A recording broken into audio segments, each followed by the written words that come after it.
have divorced. The other country being Malta. You know, only Greece, Sweden, Malta.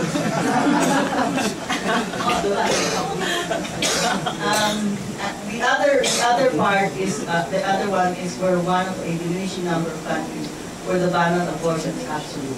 Supposedly, you can have it for the threat to the life of the mother, but it doesn't happen in reality. And many people deserve to get it's absolute. Interesting thing about that too is that we are joined in this group of 11 nations na lang yata na walang exceptions to the rule of abortion by such progressive countries like Iran, Afghanistan under the Taliban, you know, places like that.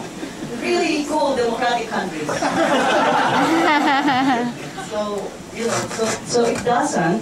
RU486 never got manufactured here because of the opposition of their church. It's not available. And of course, the reason why the church opposes this bill is they say it's an abortion bill, not just because they have a very weird view of when life begins and what abortive action is.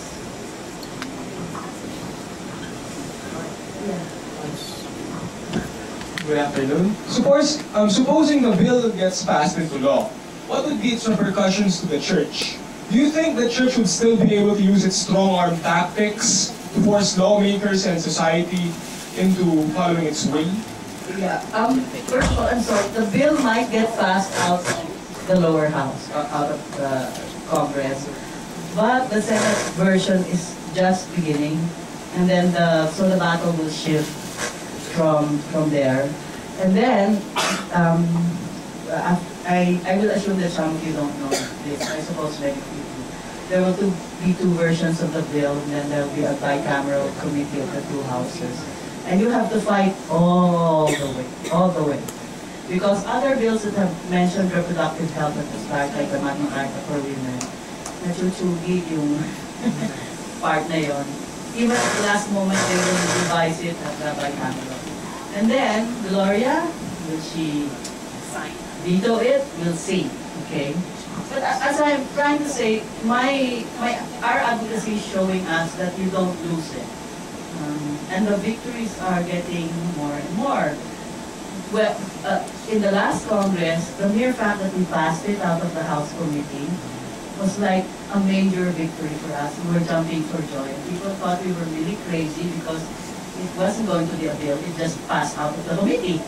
But now it's on the plenary. So we'll see how it goes.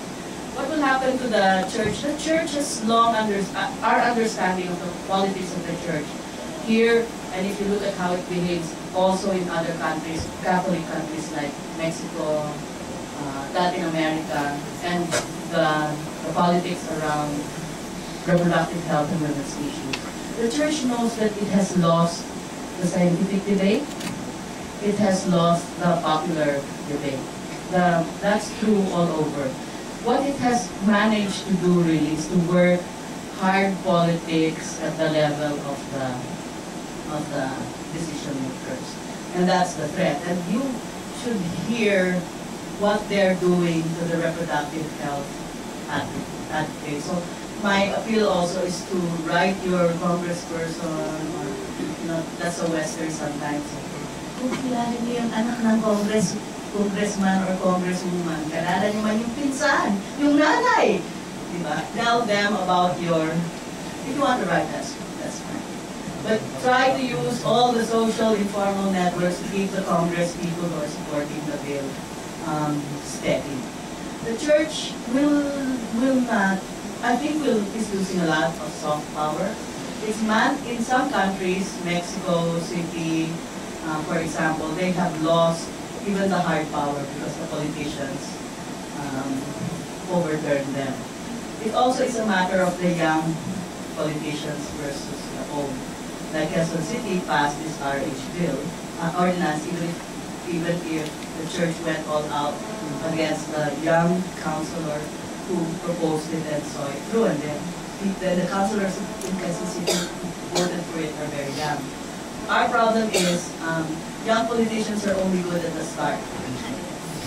in their second term, they're like older than old. They're travels as well. So you also have to look at those kinds of opportunities.